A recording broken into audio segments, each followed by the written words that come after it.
Salut à tous, c'est Hank, j'espère que vous allez bien. On se retrouve pour une nouvelle vidéo sur cette DS et aujourd'hui on se retrouve pour la dernière vidéo guide sur Ratatosk. Donc on va enfin pouvoir attaquer du coup l'étage 3. Je vais être honnête, l'étage 3 est pas bien compliqué. Il va surtout on va dire être un peu on va dire chiant et long.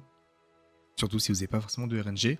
Et dans cette vidéo je vais vous montrer deux trois petits tips que je vais pas forcément utiliser.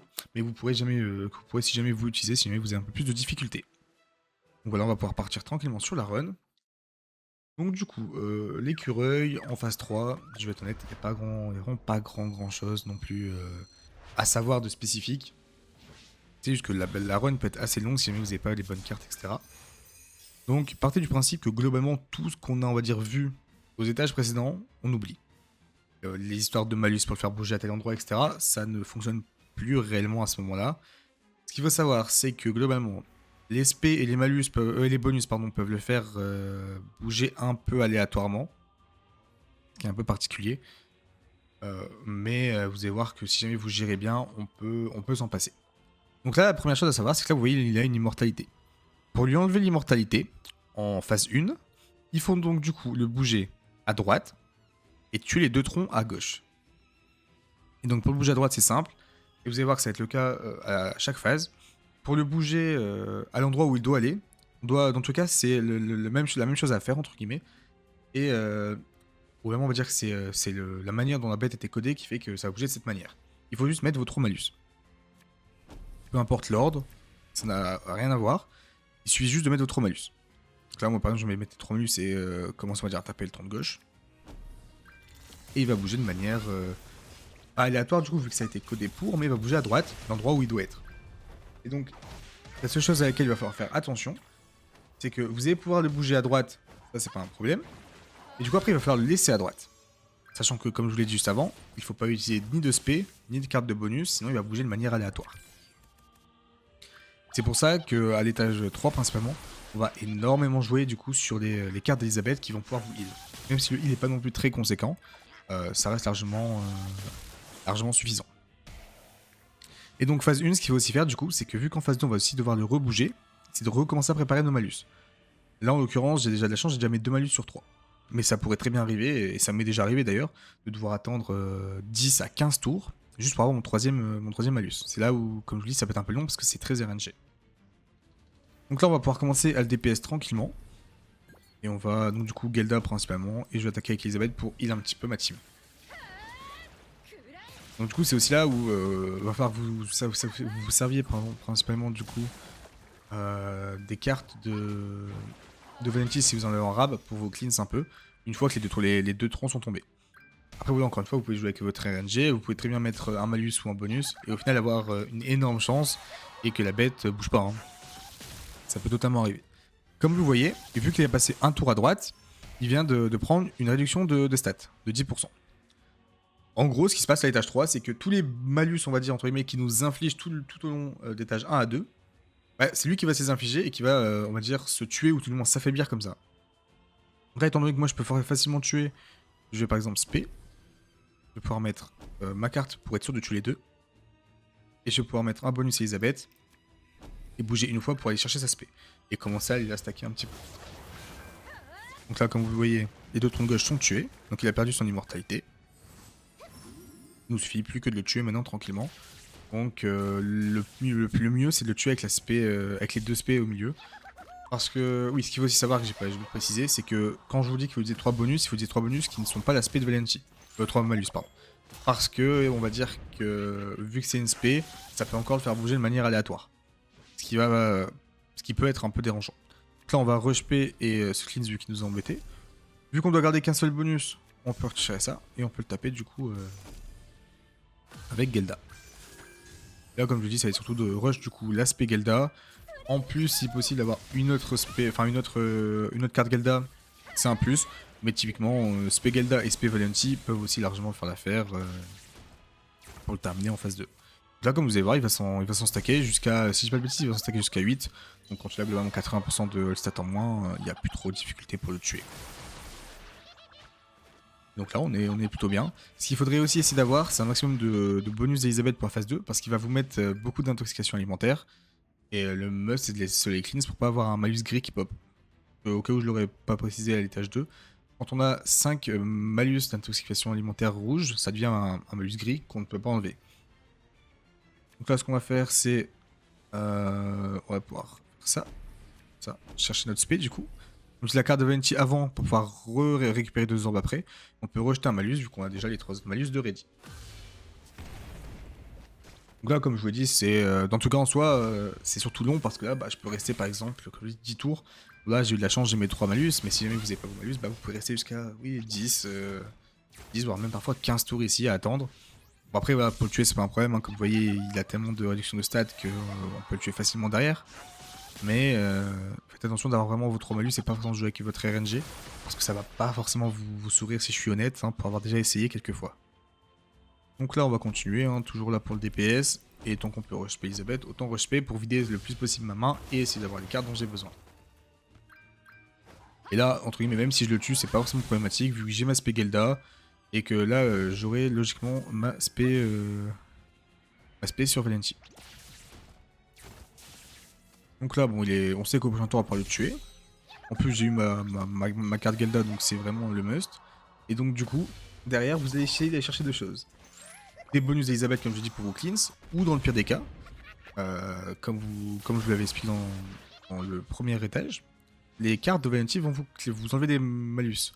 Donc, ce qui va se passer, c'est que le but en phase 2, ça va être de le déplacer à l'endroit où on veut qu'il soit, le tuer, et après utiliser du coup soit des cleans, soit des cartes Elisabeth pour pouvoir le bouger comme on veut. Donc là, pour être sûr de tuer, je vais mettre mes 2 cartes ici, mes 2 ults, et après on va juste skip tranquillement. Vu que voilà, rien qu'une spé suffisait normalement. Faut savoir aussi, c'est qu'il a un damage cap du coup de 33% en phase 1, j'ai oublié de le préciser. Damage cap, il va être différent vu qu'il a un damage cap de 10%. Vous allez comprendre pourquoi, mais globalement, il a un damage cap de 10% à cette phase-là. Donc là, ce qu'il faut faire, comme tout à l'heure, vous mettez vos 3 malus. Comme je le dis, peu importe l'ordre, dans tous les cas, il va se placer où vous voulez. Là, à ce moment-là, le but, c'est qu'il aille à gauche. Pour qu'on puisse le tuer, qu'il reperde son immortalité, etc. Donc là, vous allez voir, on va pas lui faire énormément de dégâts vu qu'il a un damage cap quand même de 10%. Donc vraiment, on peut pas le tuer, on va dire, de manière naturelle. Et vous allez comprendre pourquoi juste après. Donc là, on va déplacer à gauche. Et donc là, ce qu'on va pouvoir faire, du coup, c'est spé Elisabeth.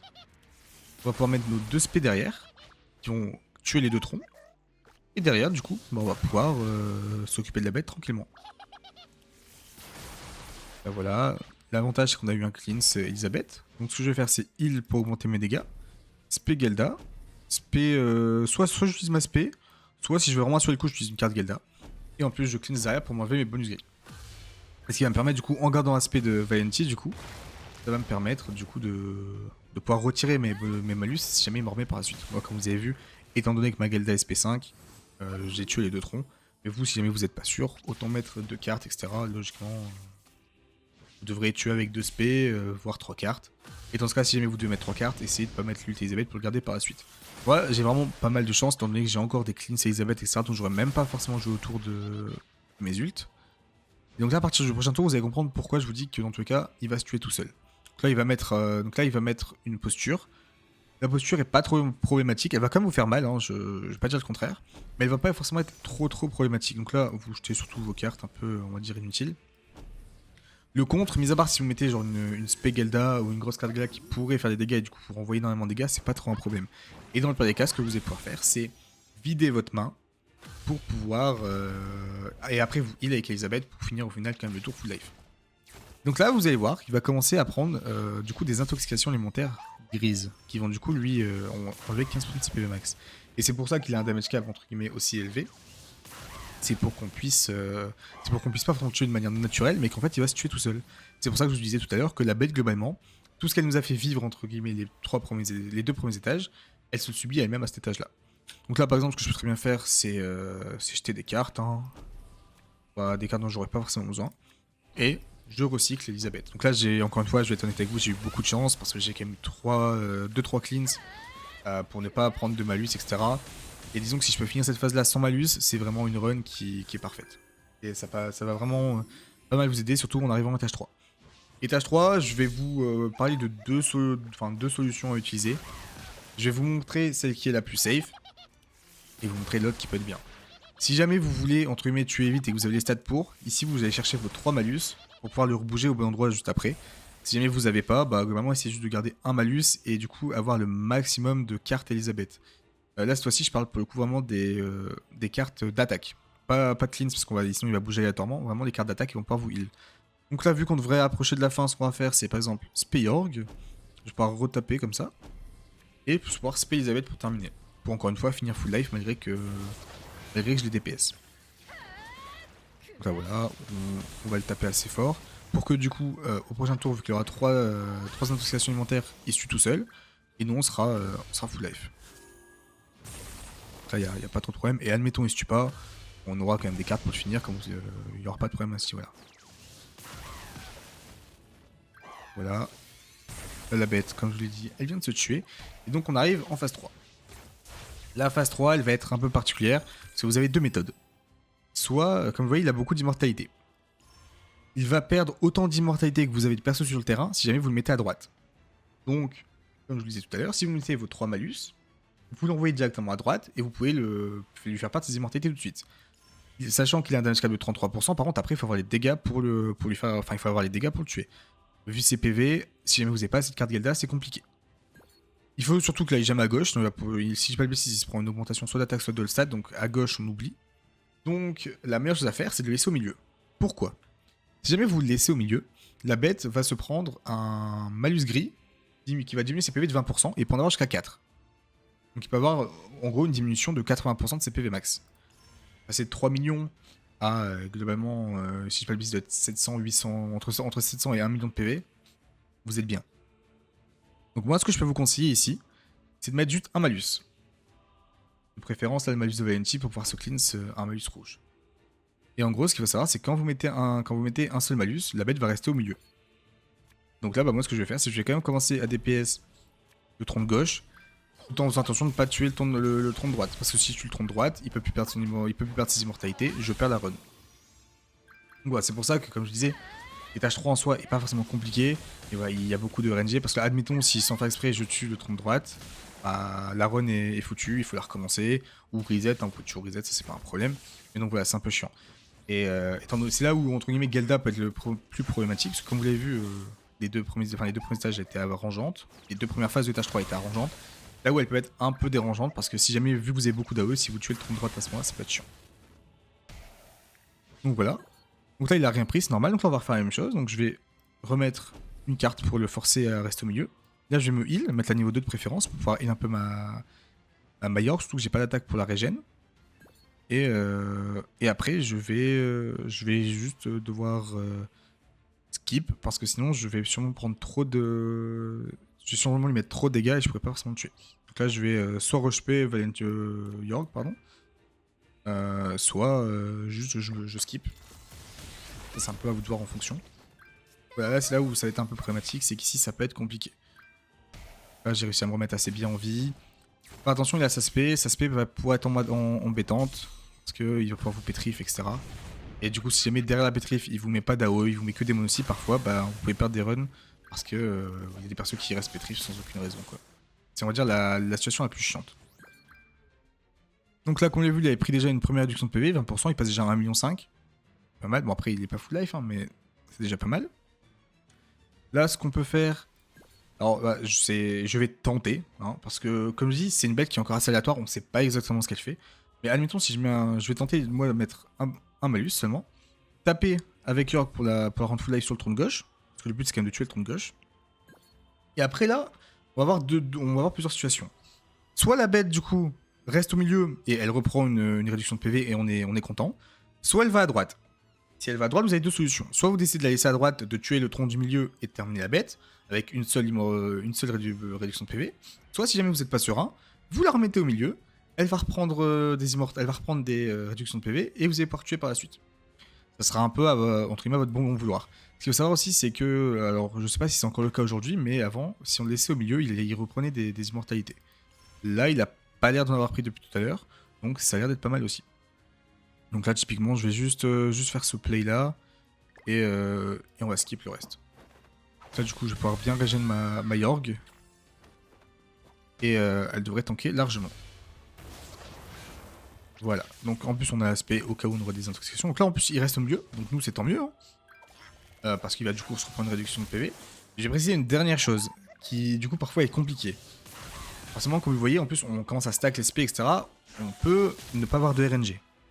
C'est-à-dire que parfois le plus compliqué c'est pas forcément de lui faire proc les réductions de PV. C'est de le faire bouger. Parce que des fois ben, malheureusement on n'arrive juste plus à le refaire bouger pour qu'il aille à droite. Dans ce genre de cas, c'est ce que moi je vais faire. Là, je vais me permettre, vu que j'ai déjà enlevé 40% de PV max, avec mon compte, je sais que ça suffit largement. Je pourrais même très bien le faire sans, c'était surtout pour que ça soit un point de vue, on va dire, pédagogique. Ce que je vais faire, c'est heal cleanse, qui globalement devrait le faire bouger de manière totalement aléatoire. Si vous voulez qu'il reste encore au milieu, vous pouvez mettre un malus. Moi, je vais juste mettre l'aspect et mettre ça pour me débarrasser un petit peu maintenant. Et là, globalement, bah, dans mon cas, qu'il aille à droite ou qu'il reste au milieu, c'est bénéfique. S'il reste au milieu, il va se reprendre une troisième immortalité, une troisième réduction de PV. Et dans tous les cas, on est bien. Et sinon... Ah, alors attendez. Je vous reprends dans 30 secondes. Ça montre que même en connaissant la bête, on peut encore faire des erreurs. Ah, j'avais totalement oublié qu'il était à moins de 33% de sa vie, le dernier tronc. Et que du coup, si jamais je le tuais, bah, je pouvais pas finir. Donc on va faire un play différent cette fois-ci. On va juste deux fois mettre l'aspect et mettre un malus. Donc voilà, ça montre que... Bon, comme je dis, la bête est pas compliquée. Juste là, j'avoue que j'ai fait une petite erreur un peu bête. Mais c'est pas grave, on va quand même pouvoir terminer la bête tranquillement.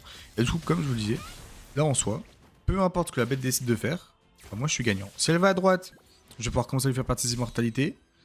Par contre, ouais, à savoir, quand la bête va à droite, il y a une petite chose en plus, c'est qu'elle va commencer, tous les 2 tours, elle va vous mettre des intoxications alimentaires grises. C'est là où ça peut commencer à être dangereux, c'est que du coup, si jamais vous le laissez par exemple 2 tours ici, que vous le remettez au milieu, 2 tours ici, vous allez avoir une immortalité grise en plus sans qu'il ait perdu d'immortalité. Comme vous l'avez vu, il les perd pas maintenant, il va les perdre qu'à partir du prochain tour. Moi, ce que je vais faire du coup, c'est que j'ai de la chance, il a monocycle 2 fois Gelda, donc je vais pouvoir mettre mes 4 cartes et pouvoir en théorie le terminer facilement. C'est-à-dire que là, je vais casser le tronc du milieu, il pourra plus du tout bouger, il va pouvoir perdre ses 12 immortalités tranquillement. Voilà, comme j'ai dit, il faut mettre 4 cartes vu qu'il a un damage cap de 33%. Donc là voilà, il va faire ce qu'il... Il va commencer du coup vous allez voir au prochain tour à nous mettre des malus. Et là il devrait commencer à perdre ses immortalités au prochain tour. Et donc là maintenant, bah, vu qu'il a plus rien entre guillemets, vous allez pouvoir du coup vous heal à chaque tour, mettre des spés etc. Il n'y aura plus de problème. Là moi par exemple, je vais chercher mes spés sur certains persos. Et surtout commencer à vider ma main. Tout en gardant des cartes Elisabeth. C'est pour ça que je vais refaire mon play. Je pense que je vais plutôt faire quelque chose comme ça. Et essayer de garder des cartes Gelda parce que forcément il faut tuer avec Gelda. Moi je vais utiliser celle-ci. Parce que en tout cas je sais que j'aurai l'aspect. Et soit vous décidez de le maintenir low et de le terminer à la fin. Soit vous essayez de garder Spé Gelda et je dirais 2-3 cartes. Vu qu'il a quand même il a toujours un damage rate de 33%, hein, faut pas l'oublier. Pour terminer un peu plus facilement. Donc là comme vous allez voir. Donc il va commencer à les perdre après. Alors, si je dis pas de bêtises, c'est peut-être parce qu'on les voit pas affichés. Mais il est peut-être monté à 16 et du coup il a peut-être déjà perdu une fois les immortalités. Et ça expliquerait pourquoi du coup là actuellement on les voit pas affichés tout de suite. Donc le vrai problème de la team du coup c'est quand on arrive ici. Donc là comme vous voyez il commence à mettre des intoxications alimentaires grises, donc 15% de PV max à chaque fois. Et quand il se paye il va nous pétrif. Si on n'a pas de chance et qu'il nous pétrif soit à la fin de son tour, soit au début mais que derrière il met que des mono-cibles, ah vous pouvez être bloqué. En l'occurrence j'ai pas eu un trop gros manque de RNG, donc j'ai ma Elisabeth qui peut dans tout cas spé. Je vais aller rush ma spé encore une fois. Et après on va juste skip vu que dans tout cas on peut rien faire de plus. Donc c'est pour ça que dans un monde idéal vous voulez que en général vous voulez que si jamais vous avez des persos pétrif, que ce soit Elisabeth, soit Valenti qui du coup vu que c'est les deux persos qui vont pouvoir vous permettre d'être des pétrifs, que ce soit avec le cleanse d'Elisabeth ou avec les cartes de Valenti du coup. Donc là comme vous voyez il a commencé à perdre ses 4 premières immortalités. Donc c'est là où la run va commencer à être du coup, à dire un peu plus simple. Ce que vous pouvez faire aussi, c'est que l'aspect de Yorg va du coup empêcher les Malus Gris de faire effet. Donc du coup vous ne prendrez plus de dégâts. Il faut surtout pas le faire par contre quand il a sa aspect. Comme là je vois qu'il a pas sa aspect donc je vais pouvoir le faire. Ça va me permettre d'avoir un tour où je ne vais pas prendre de dégâts d'intoxication alimentaire. Mais au tour d'après il pourra me les mettre. Donc là ce que je vais faire c'est double spé. On va continuer comme d'habitude à rush. Avec Ellie pour toujours avoir ma spé etc. Donc là, vous allez voir que du coup, grâce à Aspect Yorg, on va pouvoir tanker facilement le prochain tour vu que les Malus Green ne font pas de dégâts. C'est vraiment pas mal. On le maintient toujours aussi low pour pouvoir terminer rapidement. Parce que voilà, je sais que je le répète beaucoup, mais il a un damage cap. Il faut vraiment bien le garder en tête. Vous pouvez pas le tuer aussi facilement que vous voulez après. Et là, comme vous voyez, du coup, grâce au bonus de l'aspect Yorg, on peut tanker et du coup, on est beaucoup plus safe. Donc là, au prochain tour, il va perdre ses 4 dernières immortalités. Si on n'a pas de chance, comme là, bon, là, il met 2 attaques. Il faut espérer que dans ces 2 attaques-là, il y ait une AOE. Mais sinon, bah là, regardez, je vais juste, du coup, utiliser ma spé, la cycler toujours. Et donc là, je vais principalement jeter mes cartes pour avoir un maximum de cartes Gelda. Parce que si, admettons, j'ai de la chance, il me pétrive pas, Gelda va pouvoir finir tranquillement. Donc là, il sera assez low. Et admettons, il pétrive quand même, il arrive quand même à pétrive Gelda. On l'a mis assez low pour espérer tuer avec d'autres personnages. Principalement, on va dire Yorg, hein, qui peut vous aider à tuer. Et Valenti. Bon, voilà, ça peut être un peu plus compliqué par contre. Et donc là, comme vous l'avez vu, bon, on a eu de la chance. Il a mis une AO après sa spé. Donc du coup, moi on est plus pétrif. Donc là, on peut terminer tranquillement. Donc voilà. Et, soit je peux terminer soit avec full Gelda. Ouais, on va terminer avec full Gelda pour la beauté. Je mets mes 3 cartes Gelda. Et voilà, la bête est terminée. Comme je vous l'ai dit, hein, voilà, la bête est pas spécialement compliquée, c'est juste qu'il y a pas mal de petites choses à savoir. D'où mon petit fail d'ailleurs juste avant. Et comme vous voyez, je vais vous le laisser dans la vidéo, comme ça vous voyez aussi que ça peut arriver de faire des erreurs. Donc n'hésitez pas aussi, comme je dis, à reset, hein, on empête des mots, pas se prendre la tête. Si vous pouvez reset pour ne pas avoir à refaire toute la bête, n'hésitez vraiment pas. Et donc voilà, du coup le guide sur Ratatos se termine. Comme je dis, je préfère vraiment vous faire 3 vidéos pour que ce soit un peu plus agréable pour vous regarder, que de devoir regarder une vidéo qui tuerait, si on fait le cumul, on est quasiment à 1 heure de vidéo, c'est pas forcément agréable. Si vous avez donc du coup des questions, parce que je sais que là, par contre, cette étage-là peut vraiment vous poser problème, si jamais vous avez des questions, n'hésitez vraiment pas à me le dire en commentaire, j'y répondrai le plus vite possible. Et comme d'habitude, si jamais vous avez des suggestions, n'hésitez pas à les mettre en commentaire. Et si ça vous a plu, n'hésitez pas à vous abonner et à laisser un petit like, je vous assure que ça m'aide vraiment. Et ça me montre que ce type de vidéo vous plaît et me pousse à en faire d'autres. Je vous souhaite une bonne journée. Tous.